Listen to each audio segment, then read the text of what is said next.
പീഡന ഭ്രൂണഹത്യാ കേസിൽ രാഹുൽ മാങ്കൂട്ടത്തിന് മുൻകൂർ ജാമ്യാപേക്ഷയിൽ വിധി വരാനിരിക്കുന്നു. അല്പസമയത്തിനകം വരുന്നത് അറസ്റ്റ് തടയണം, അറസ്റ്റ് പാടില്ല എന്ന പ്രതിഭാഗത്തിന്റെ ആവശ്യത്തിന്മേൽ കോടതി എന്ത് പറയും എന്നുള്ളതിലുള്ള വിധി നമുക്ക് അല്പസമയത്തിനകം അറിയാൻ കഴിയും.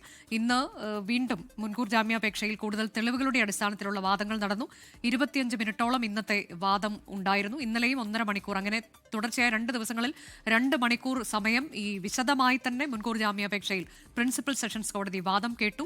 ഇന്നിപ്പോൾ വിധി പറയാനുള്ള കാത്തിരിപ്പാണ്. അത് ഇന്ന് തന്നെ ഉണ്ടാകുമോ എന്നതിൽ ഇപ്പോൾ വ്യക്തതയായിട്ടില്ല.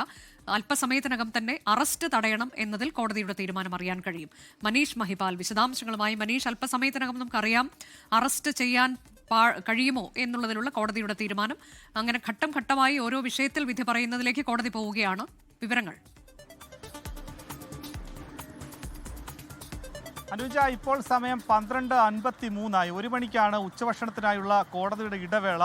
ആ 1 മണിക്ക് ഇടവേളയ്ക്ക് മുൻപ് തന്നെ, ഉച്ചഭക്ഷണത്തിനുള്ള ഇടവേളയ്ക്ക് മുൻപ് തന്നെ നോട്ട് ടു അറസ്റ്റ് എന്ന ഹർജി പ്രതിഭാഗം നൽകിയതിൽ കോടതി അതിൻ്റെ ഉത്തരവ് നൽകും.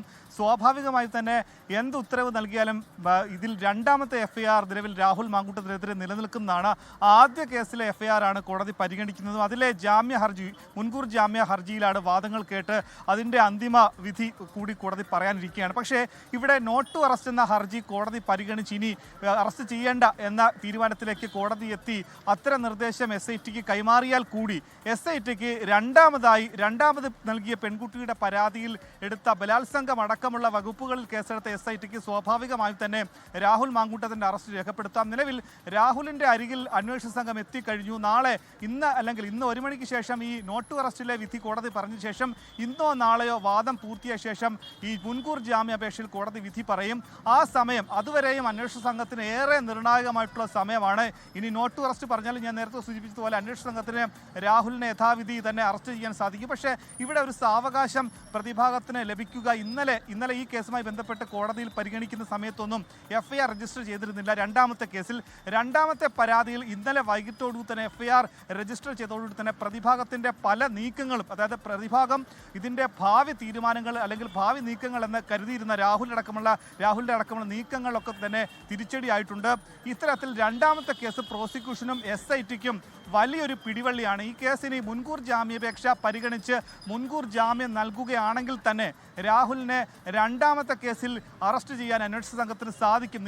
നിലവിൽ സാങ്കേതികമായി തന്നെ സാധിക്കുമെന്നാണ് നമുക്ക് നിലവിൽ അറിയാൻ സാധിക്കുന്നത്. പക്ഷേ 2 കേസുകൾ കൂടി ഒരുമിച്ച് പരിഗണിച്ചുകൊണ്ട് ഈ വിഷയത്തിൽ 2 കേസിൻ്റെ സ്വഭാവം ഒന്ന് തന്നെയാണ്. കാരണം രണ്ടും ഇത്തരത്തിൽ സമൂഹത്തിൽ വലിയ നിലയും വിലയുമുള്ള ഒരാൾക്കെതിരെ നടത്തുന്ന രാഷ്ട്രീയ പ്രേരിതമായിട്ടൊരു പരാതിയിലെടുത്ത കേസാണ്. അതുകൊണ്ട് തന്നെ ജാമ്യം നൽകണമെന്ന് ഇനി പ്രതിഭാഗം ആവശ്യപ്പെടുന്നു എന്ന് നോക്കിക്കാണണം. എന്താണെങ്കിലും ഇനി ഏതാനും മിനിറ്റുകൾക്കുള്ളിൽ നോട്ട് ടു അറസ്റ്റ് തടയണം എന്നുള്ള പ്രതിഭാഗത്തിന്റെ ആവശ്യത്തിന്മേൽ കോടതിയുടെ തീരുമാനം എന്തോ എന്നത് അല്പസമയത്തിനകം അറിയാം. അതിനുശേഷമാകും മുൻകൂർ ജാമ്യാപേക്ഷയിൽ ഇന്ന് കോടതി തീരുമാനമുണ്ടാകുമോ എന്ന് നമുക്കറിയാൻ കഴിയും. ഏതായാലും പ്രധാനപ്പെട്ട മണിക്കൂറിലേക്ക് നമ്മൾ കടക്കുകയാണ്. ലോകത്തെവിടെയായാലും ഏത് സമയത്തും 24 വാർത്തകളും ഓഗ്മെന്റഡ് റിയാലിറ്റി പാക്കേജുകളും എക്സ്പ്ലെയിനറുകളും വിശദമായി കാണാൻ ഞങ്ങളുടെ YouTube ചാനൽ നിങ്ങൾക്ക് സബ്സ്ക്രൈബ് ചെയ്യാം.